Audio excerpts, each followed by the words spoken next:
အားလုံးပဲမင်္ဂလာပါဒီနေ့လေးမှာတော့တတဲကအခု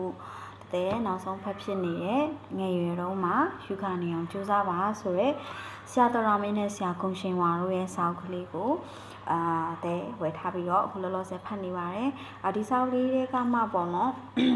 တဲ့အရင်သဘောကျရတဲ့စာပိုက်တွေခေါင်းစဉ်လေးတွေရှိပါတယ်အဲ့ဒါကိုမောင်လေးညီမလေးတွေရွယ်တူတွေအကုန်လုံးကိုဝင်ငါချင်ပါတယ်ရှင်ပြီးတော့အခုဒီကနေပြီးတော့ပေါ့နော်ဆရာကုံရှင်ဝါနဲ့ဆရာတော်တော်မင်းတို့ကိုလည်းခွင့်တောင်းပါတယ်ဒီစကားစုလေးတွေစာလေးတွေကိုဖတ်ပြပေးရစီရှင်အရွယ်ရှိတော့မှအချိန်မဖြုံးပါနဲ့ဆိုတဲ့ပထမဆုံးစာခေါင်းစည်းလေးကိုစပြီးတော့ဖတ်ချင်ပါတယ်ရှင်အချိန်တွေတရွေ့ရွေ့နဲ့ကုံဆုံးနေပါပြီတချို့လူငယ်တွေကလည်းအများကြီးစူးစမ်းနေပါပြီငယ်ရွယ်မှုကအချိန်ကန့်တဲ့ရှိတာမလို့တင်လဲစူးစမ်းဖို့အချိန်တန်ပါပြီတဲ့အဲ့တော့အရွယ်ရှိတော့အချိန်မဖြုံးနဲ့ဆိုတဲ့ခေါင်းစဉ်လေးပေါ့နော်စာမျက်နှာ16မှာရှိပါတယ်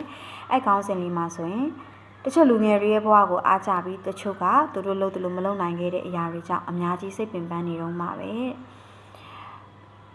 တချို့လူငယ်တွေတိုးတက်နေတဲ့အချိန်မှာတချို့ကတိုးတက်မှုမရှိပဲကိုပြန်ကြည့်ပြီးတော့တငင်စိတ်ဝင်နေတော့မှာပဲ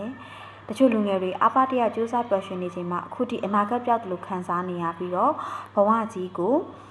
ဖြစ်တယ်လို့နေတော့မဲလားဒီလိုသာလို့ဆရာရှိတာမလုပ်ပဲသူတစ်ပါးရဲ့ဘဝတွေကိုအားကြပြီးတော့ကိုအတုံးမကျတယ်လို့အနာဂတ်မရှိတော့တယ်လို့တွေးတော့ခံစားနေရမယ်ဆိုရင်နောက်နှစ်ပေါင်းများစွာကြာတဲ့အခါတင်သေးကြပါဒုက္ခရောက်ပါလိမ့်မယ်လူငယ်ဘဝဟာတိတ်ကိုတန်ဖိုးကြည့်ပါတယ်ငယ်ရွယ်မှုဟာအချိန်ကန့်သတ်နေရှိတယ်တချို့အရာတွေကတဲ့လူငယ်ဘဝမှာလုပ်လို့ရတာပေါ့တဲ့အနေနဲ့ငယ်ရွယ်တုန်းမှာလှုပ်ရှားရှိတာတွေမလုပ်ပဲလမ်းပြောင်းနေလို့ပါဆိုတဲ့စကားလုံးတွေကိုသုံးပြီးတော့အေးစစ်စစ်နေမယ်ဆိုရင်တင်တယောက်တည်းပဲနောက်ကျကြံခဲ့ပါလိမ့်မယ်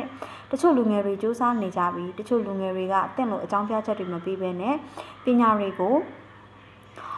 အစွမ်းကုန်ရှာဖွေနေကြပြီတင်တန်းနေတက်မယ်စာတွေဖတ်မယ်ပုံမကောင်းမွန်တဲ့ဘဝတွေနီးလန်းတွေရှာနေကြပြီအဲ့တော့တင်ကရောဘယ်တော့မှများစူးစမ်းပါလေတဲ့အဲ့တော့ငယ်ရွယ်မှုကတဲတို့ရဲ့ဖျားပေးတဲ့ဆုလက်တစ်ခုပါပဲအဲ့တော့ကျွန်တော်တို့ရဲ့ဘဝတွေကျွန်တော်တို့အကောင်းဆုံးဖန်တီးဖို့ဆိုရင်ငယ်ရွယ်တဲ့အချိန်ကအကောင်းဆုံးပါပဲတဲ့အဲ့တော့ငယ်ရွယ်အချိန်မှာအချိန်မမျိုးမဲ့တစ်နေ့နဲ့တစ်နေ့ပို့တိုးတက်အောင်စူးစမ်းကြစေချင်ပါတယ်အဲ့တော့ဒီမှာပေါ့နော်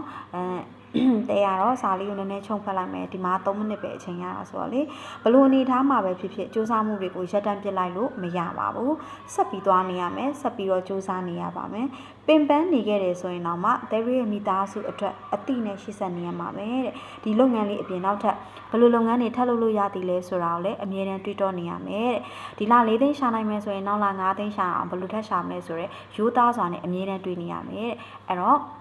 ကျန်ရှိနေသေးတဲ့လူငယ်ဘဝရဲ့လက်ကျန်အချိန်လေးမှာပြောစရာရှိတာကိုပြောပြီးတော့